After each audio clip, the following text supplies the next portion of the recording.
Oi, eu sou a Clara. Oi, eu sou a Jéssica. E bem-vindo ao Serviço de Representação do Miyazaki.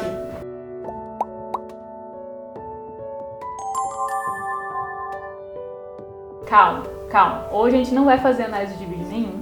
Na verdade, a gente veio sentar aqui para conversar um pouquinho com vocês, porque a gente concluiu uma etapa muito importante do canal, que era a etapa relacionada ao nosso trabalho de conclusão de curso, que a gente falou lá no vídeo de introdução, lá no piloto. Sim, então a gente veio contar um pouco para vocês como foi esse processo e o que a gente tá vendo aí pro futuro do canal. Por favor, não vai embora, fica, ouve a gente.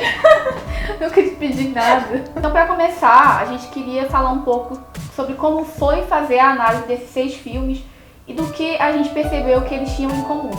Até porque quando a gente começou, a gente não sabia bem como é que ia ser o final, como é que a gente concluía isso, quais seriam as conclusões mesmo que a gente teria a respeito do trabalho e dos filmes do Hayao Miyazaki, do Ghibli, com essas 6 protagonistas. E a gente viu meio que segue um padrão em alguns temas e algumas questões que ele sempre aborda, e ele abordou nos 6 filmes que a gente analisou. Que é que nenhuma das 6 protagonistas hesita em enfrentar os seus problemas e as suas provações finais ao final de todos os filmes, o que é bem comum às jornadas do herói. E também que uma coisa que o Miyazaki frisa muito em todas as histórias é como elas conquistam a confiança das pessoas ao redor delas, com base em muito trabalho e muito respeito que elas têm pelos outros. Elas basicamente constroem essas relações baseadas em atitudes nobres e em virtudes que são muito apreciadas na cultura japonesa, como a maturidade, o respeito ao próximo, essa questão do altruísmo, de pensar muito no coletivo, não só em si mesmo. Então a gente pode concluir também que, além da gente estar passando para vocês filmes que prestam serviços de representação feminina, a gente também deu meio que uma mini aula para vocês do que é a cultura japonesa e do que eles admiram nas pessoas e no que elas fazem e podem fazer. A gente pode inclusive ver uma diferença entre as protagonistas que o Miyazaki criou e as que ele adaptou para o cinema. Por exemplo, a Kiki, de Serviço de Entregas da Kiki, e a Sophie, do Castelo Animado, são 2 personagens que não foram criadas por ele, e sim criadas por mulheres. Que, por coincidência, são as nossas 2 personagens preferidas. A Sophie é a preferida da Maria dos 6 filmes. Maria da Clara. É o 8º vídeo, a pessoa já sabe que eu sou. E a Kiki, que é a minha personagem preferida. E a gente sempre meio que entendeu que isso não era coincidência, que o fato de essas 2 personagens terem sido criadas por mulheres com certeza influenciou na construção delas. Aí vocês talvez se perguntem, mas por que então vocês escolheram falar sobre um diretor homem que criou personagens femininas ou adaptou? Porque era um tema comum a nós duas, as duas gostam muito de Ghibli e a gente precisava fechar esse tema pro TCC. Mas é muito bom que a gente enfatize isso, gente, que tem muita influência sim uma mulher ter criado outra personagem mulher, e a gente valoriza muito isso. E a gente percebe a importância disso, por mais que para esse projeto a gente tenha escolhido falar das personagens que foram adaptadas e criadas pelo Hayao Miyazaki. Apesar dos filmes do Miyazaki serem muito representativos em termos femininos, ele acaba não sendo muito abrangente, porque ele não tem representação, por exemplo, de mulheres negras, de mulheres lésbicas, de mulheres transexuais. Então a gente vê essa falta. Talvez porque ele seja um pouco conservador de um lado, talvez porque não era interessante para ele. Principalmente no Japão, que as pessoas são bastante xenofóbicas. É muito desinteressante para eles retratarem uma raça alheia à raça do país deles. Então a gente vê essa questão de não possuir essa representação, mas acredito que não seja por maldade. Tem esse detalhe que os japoneses, eles são aí bastante xenofóbicos, infelizmente. Mesmo a gente gostando muito da cultura japonesa, a gente tem que assumir isso.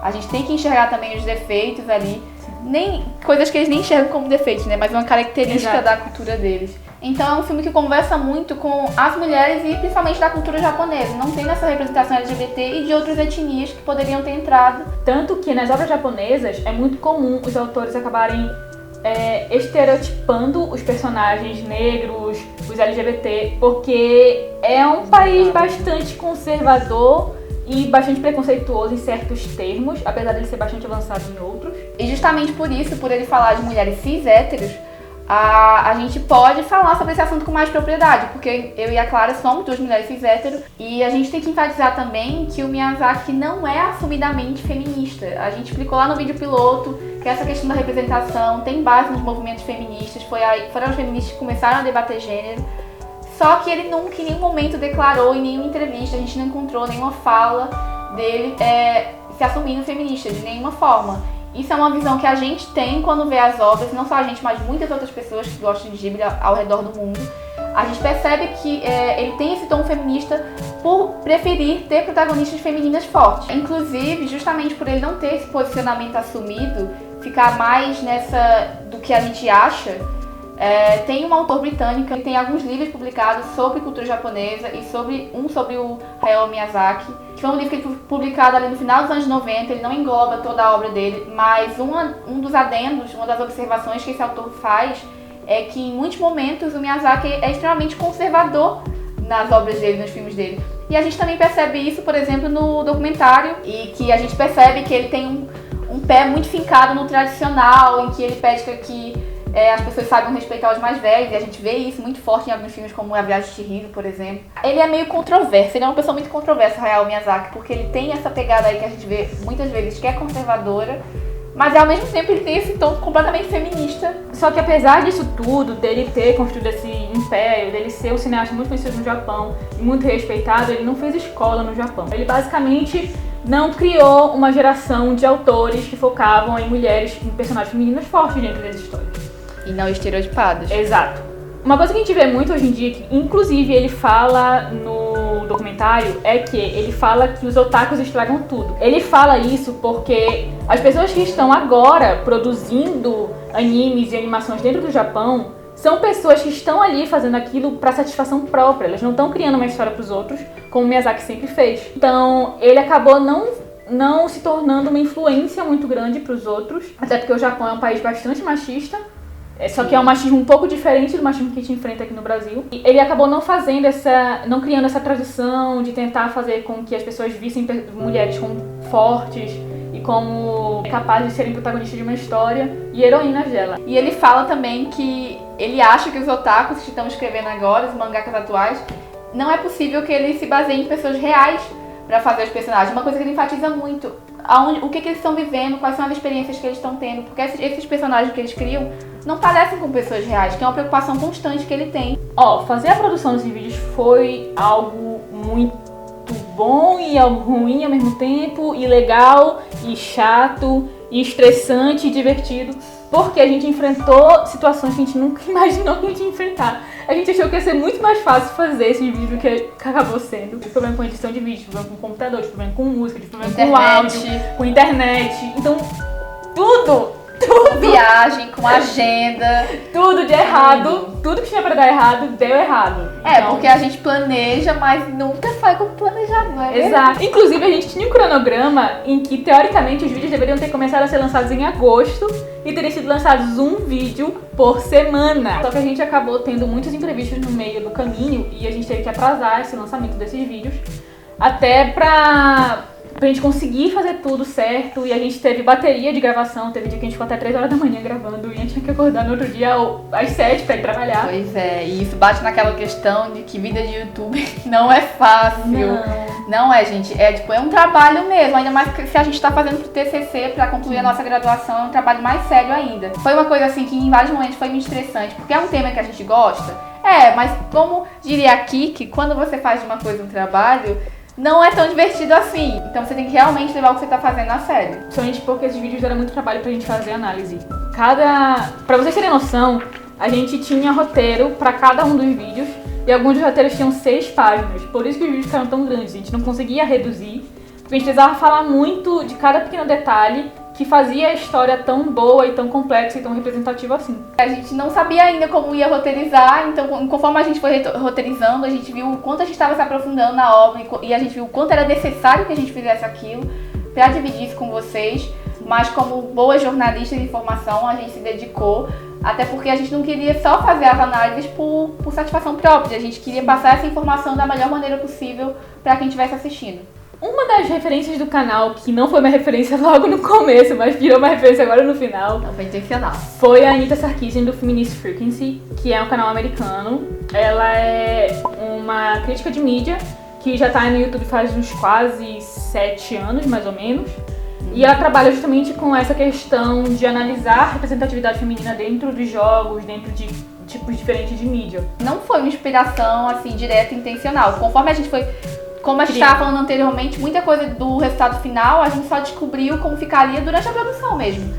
Durante a produção a gente meio que foi moldando como seria o nosso projeto, como é natural para esse tipo de coisa. E foi uma inspiração que foi sem querer, mas é uma inspiração muito boa. Mas o nosso projeto terminou sendo um pouco diferente porque a Anita tem esse foco dos games e a gente já começou focando no Ghibli, mas olhando aí pra cultura pop como um todo e o universo nerd. Boa parte da nossa intenção com esse projeto também era apresentar essas animações para as pessoas, porque existe um preconceito muito grande. Aqui no Brasil a gente vê a animação muito como algo voltado para criança, algo infantil, que é algo que os adultos não deveriam ficar fazendo. A gente meio que está tentando apresentar para vocês essas obras, mostrar para vocês como elas são complexas e como elas merecem ter a atenção de vocês, tanto quanto qualquer filme blockbuster de Hollywood. Então a gente percebe que existe esse preconceito em relação à animação japonesa. Em alguns casos, talvez com razão, porque existe animação japonesa de muito má qualidade. Sim. A gente fez um projeto pro TCC, mas a gente acabou gostando muito, se apegando muito, porque afinal, por mais que dê trabalho, a gente gosta disso. Então a gente pretende levar o projeto para além do TCC, continuar. É claro que a forma de produção vai mudar um pouquinho, mas a gente vai entrar agora nessa parte de conclusão desse trabalho para apresentar para a nossa banca da universidade. A gente vai entrar aí no hiato de mais ou menos um mês, a gente deve voltar a publicar só para o final de outubro, no máximo ali começo de novembro. E quando a gente voltar, provavelmente, a gente vai voltar fazendo só um vídeo por semana, porque demanda muito tempo as nossas análises. Mas haverão algumas mudanças no formato. A gente provavelmente vai apresentar vídeos de maneira solo, ou seja, sozinhas. Porque apesar do Ghibli ser um gosto em comum da gente, a gente tem muitos gostos diferentes. Bom pra vocês, vai ter mais variedade no canal. Exatamente. Então vai acontecer essa diferenciação dentro dos vídeos. E a gente vai analisar não só filmes, mas a gente vai analisar série, talvez quadrinhos, exatamente. Filmes. A gente vai ter vídeo que a gente vai querer gravar junta, porque tem algumas coisas que a gente gosta muito em comum e a gente vai voltar algumas vezes pra fazer vídeo junta. Tipo Sailor Moon. E uma coisa que a gente também queria pedir pra vocês é sugestão de protagonistas e de obras a serem analisadas.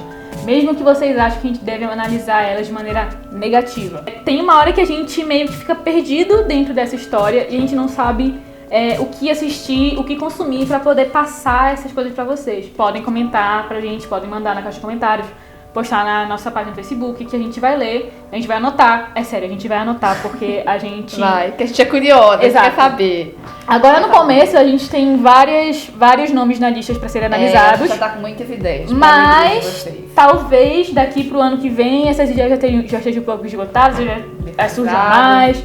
Algumas ideias que a gente já tem, que são muitas, alguns seguem uma agenda, tipo, Mulher Maravilha sai ano que vem no cinema, então é uma coisa que a gente já pensa em falar da Mulher Maravilha, falar das mulheres na DC. E também a gente tem uma ideia de fazer uma série explicando vários termos do universo nerd que a gente explicou dentro dos vídeos, mas que os vídeos eram muito longos e a gente não quer obrigar ninguém a ver todos os vídeos se não quiser. Então a gente vai aí explicar várias coisas do universo nerd para que qualquer pessoa possa entender, porque esse é um trabalho de jornalista. Levar o conhecimento para todo mundo da forma mais didática possível. E apesar desse pouco tempo que o nosso projeto está no ar, que o canal está no ar, a gente já tem um público um pouco cativo, apesar de serem poucas pessoas. E que são pessoas que acompanham o nosso canal e que estão interessadas no conteúdo que a gente está criando. E se você ainda não conheceu o canal, se você é novo aqui, você pode esperar um pouquinho que daqui a um mês a gente volta com vídeos novos. Então a gente quer, por favor, pedir um pouquinho de paciência pra vocês entenderem isso. E a gente já volta. A gente precisa concluir esse TCC, a gente tá correndo contra o tempo. E, pelo amor de Deus, desejem sorte pra gente, não está sendo fácil. A gente espera que vocês tenham gostado de todos os vídeos até agora. Toda essa jornada até esse momento. E que vocês fiquem pra acompanhar os próximos vídeos, porque vai ter muita coisa legal vindo por aí. Não esqueça de curtir esse vídeo, ajuda muito a gente. Não esqueça de curtir nossa página no Facebook. Todos os nossos links estão aqui na caixa de descrição. Se vocês quiserem manter contato com a gente, saber mais sobre a gente, põe a página, a gente vai continuar publicando na página, a gente não vai deixar ela parada, vai continuar alimentando ela. Sim. Com conteúdo sobre Ghibli e sobre o universo nerd e representação feminina. Obrigada por assistir esse vídeo e até mais. Tchau, tchau! Campeão, vencedor, Deus da